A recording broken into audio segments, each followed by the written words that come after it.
Bonjour à tous et bienvenue sur cette nouvelle émission de Kit de survie de l'entrepreneur. Aujourd'hui, nous allons voyager et nous retrouver en Roumanie avec Jean-François. Jean-François est un viginaute, une personne inscrite sur la plateforme Vigie online. Et Jean-François a créé plusieurs entreprises de renseignement d'affaires, de risk management. Il a aussi un blog qui est très bien suivi sur la Roumanie, qui donne beaucoup d'informations économiques, qui s'appelle La Sentinelle Roumanie. Et donc, on est ravis de pouvoir converser, échanger pour avoir quelques informations sur ce pays et sur ses expertises et des trucs et astuces, bien sûr, comme d'habitude. Bonjour Jean-François. Bonjour Christophe, bienvenue à Roumanie et à Bucarest. Donc, la première question que j'ai envie de vous poser, Jean-François, c'est face au coronavirus, comment ça se passe en Roumanie? En Roumanie, nous sommes en état d'urgence depuis 20 mois pratiquement et Ouais. nous sommes en confinement obligatoire. Voilà, il y a actuellement environ 7000 cas dépistés puisque la Roumanie ne fait pas de dépistage automatique. Donc, on a 7000 personnes en Roumanie qui sont infectées par le virus et on comptabilise à peu près malheureusement 350 décès à l'heure actuelle, aujourd'hui. D'accord. Alors, il faut expliquer par rapport aux personnes qui regardent la vidéo qu'on est le 14 avril, parce que les chiffres vont bien sûr bouger et on espère dans le bon sens. Et d'un point de vue économique, comment ça se passe? Au point de vue économique, actuellement, beaucoup d'entreprises ont mis les personnels au chômage technique, à peu près 1 million de personnes au chômage technique.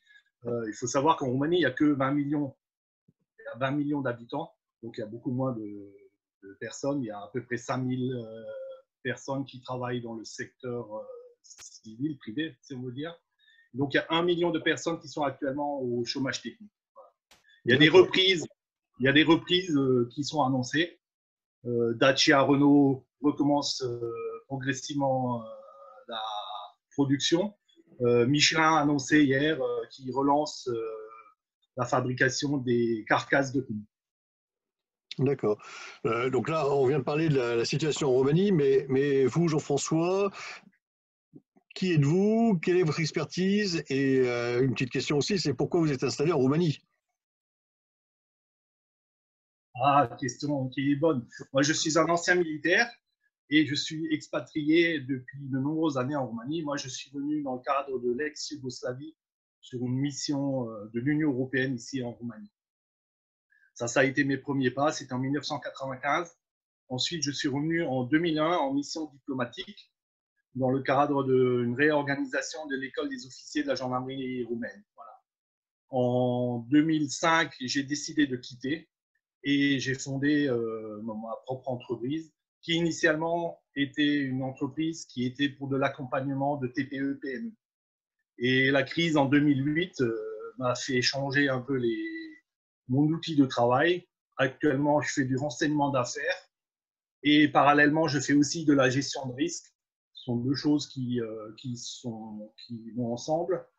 Je fais des formations en entreprise en Roumanie et je suis aussi, depuis la crise en 2008, je suis rédacteur d'un blog économique français sur la Roumanie. Voilà. D'accord, blog qui je crois s'appelle Sentinelle Roumaine, c'est ça? Plutôt Sentinelle Roumanie avec un IE en majuscule au bout. D'accord. Et ce côté sentinelle, c'est quelque chose qui vous tient à cœur et qui peut permettre à des entrepreneurs français de pouvoir peut-être se rapprocher de vous, le fait d'être une sentinelle pour les aider à intégrer ce marché. Quel serait l'intérêt pour un entrepreneur français de venir vous voir? L'intérêt, c'est que c'est une plateforme qui est totalement gratuite. Les informations qui sont délivrées sont gratuites. Il y a près de 3600 articles qui ont été publiés de ma part. Tout horizon, on trouve un peu de tout là-dessus. Les entrepreneurs, je les invite aussi, s'ils ont des questions à me poser, à venir. Donc, c'est un premier pas pour voir s'il y a une éventualité de développement sur la Roumanie. Justement, Jean-François, qu'est-ce que vous pouvez conseiller à un entrepreneur français qui est un petit peu pris par la crise actuellement? Est-ce qu'on peut trouver des débouchés sur la Roumanie? Quel peut être l'intérêt et pour qui? La Roumanie, par sa spécificité géographique, a des richesses naturelles que beaucoup connaissent. Donc, il y a déjà l'agriculture, il y a le pétrole, le gaz, ils fabriquent de l'acier, ils fabriquent de l'aluminium et ils sont même producteurs d'or. Donc, déjà, de ce côté-là, pour ça, il y a beaucoup de sociétés qui sont présentes parce qu'il y a de la matière première.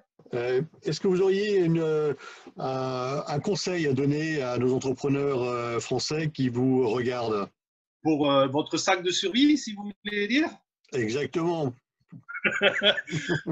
Pour les entrepreneurs, moi, j'ai regardé toutes vos vidéos. Il est clair qu'il faut l'instinct de la recherche et de l'information, c'est primordial. Vous avez eu des experts, je les ai suivis en vidéo, qui sont excellents, qui ont expliqué ce que c'était la veille. Je pense qu'il faut passer par ce biais-là, sinon il faut faire de la veille, soit personnelle, soit par des plateformes, soit par des prestataires. Ensuite, il faut penser à se faire un rapprochement sur des structures régaliennes, c'est important, c'est-à-dire mission diplomatique française, mission économique française, mais aussi éventuellement les missions consulaires des pays qu'on vise, c'est important. Allez voir les structures annexes présentes en France, qui sont les CCI, Business France, les confédérations de TPE, PME, c'est très important, je pense. Ça peut être une bonne ouverture. Il ne faut pas oublier aussi, souvent, on a un lien très étroit avec la banque. Les banques aussi ont beaucoup d'ouverture vers l'international et je pense qu'il faut demander quelles sont les possibilités. D'accord. Et juste pour finir, moi je pense qu'il faut surtout pour les entrepreneurs à l'heure actuelle, c'est activer son réseau, approfondir ses connaissances et découvrir de nouvelles compétences et surtout rester optimiste et surtout innovateur. Merci Jean-François pour ces conseils. Merci de nous avoir ouvert une petite porte sur la Roumanie.